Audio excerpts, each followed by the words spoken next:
Sousou no Frieren sejauh ini adalah penggambaran elf paling realistis di semua anime, bahkan di semua cerita fiksi secara umum.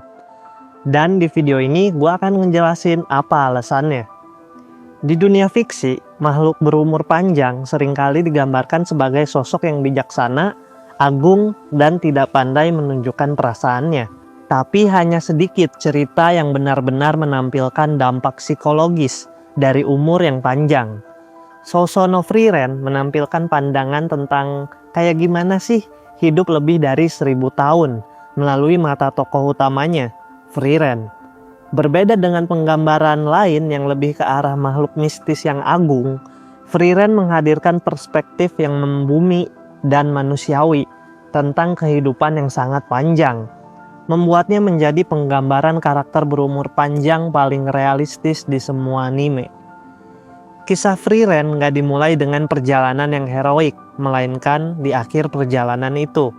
Setelah mengalahkan Raja Iblis, Frieren berpisah dari teman partinya yang sudah bersama selama 10 tahun. Lalu 50 tahun kemudian, Frieren reuni dengan teman partinya.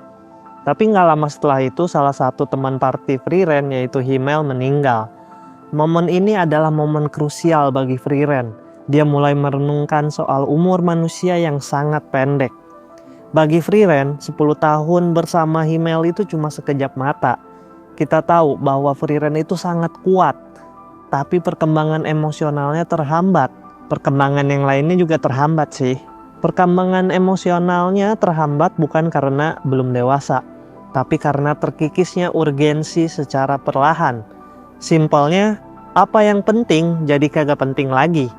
Secara biologis, Frieren tidak menua dan cara dia ngerasain waktu beda sama kita manusia. Seperti contohnya di episode 10, kita ngelihat ada sebuah desa kecil di seberang hutan tempat Frieren tinggal. Dan gak kerasa desa kecil itu udah jadi sebuah kota yang besar. Tapi Frieren gak sadar dan terkesan cuek. Ketidaksadaran ini mencerminkan makhluk berumur ribuan tahun melihat hari, bulan, tahun, bahkan abad itu cuma sekilas. Gak kayak elf di anime lain yang terlihat agung, Frieren mudah lupa, suka menunda-nunda, dan agak konyol. Ini membuat Frieren lebih membumi dan realistis. Itu makanya sikap cuek Frieren itu masuk akal.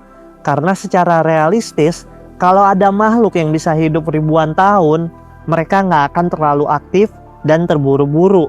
Mereka akan bersikap lambat, cuek, dan santai.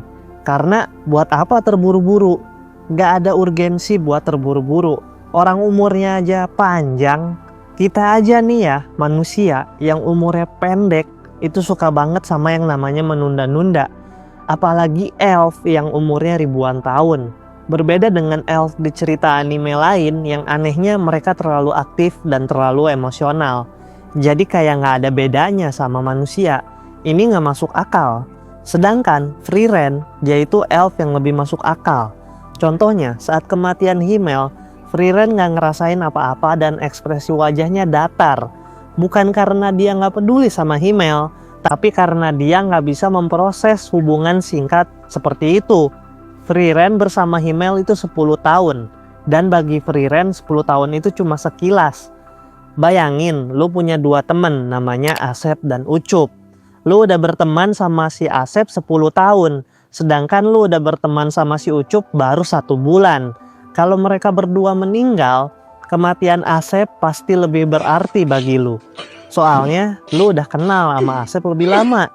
Begitu juga dengan Frieren.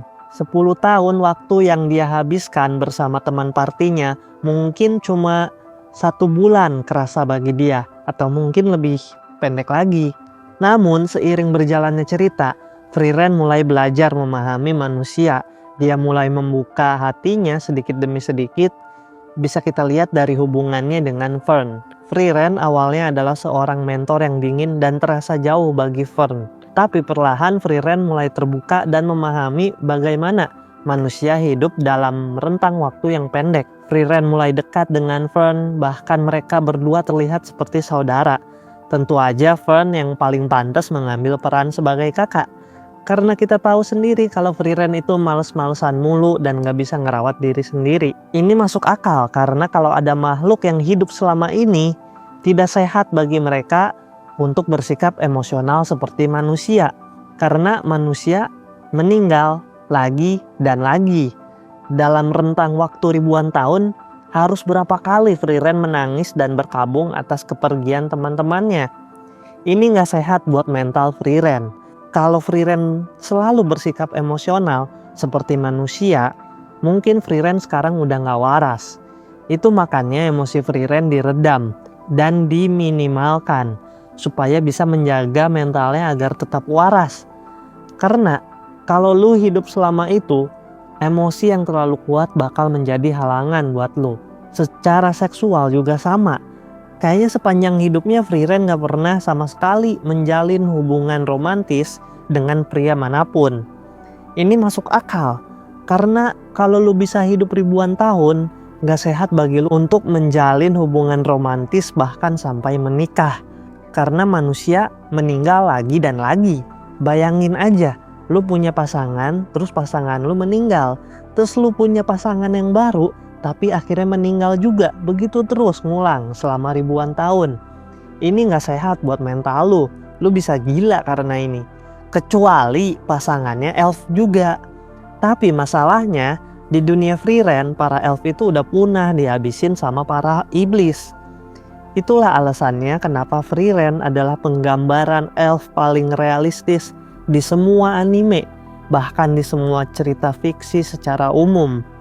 Di dalam free range kita melihat dampak psikologis dan emosional dari umur yang panjang dalam kehidupan sehari-hari. Nah, jadi kalau lu ketransfer ke isekai dan jadi elf berumur panjang, berharaplah kalau lu itu elf dari dunia free range supaya lu bisa hidup dengan tenang dan damai.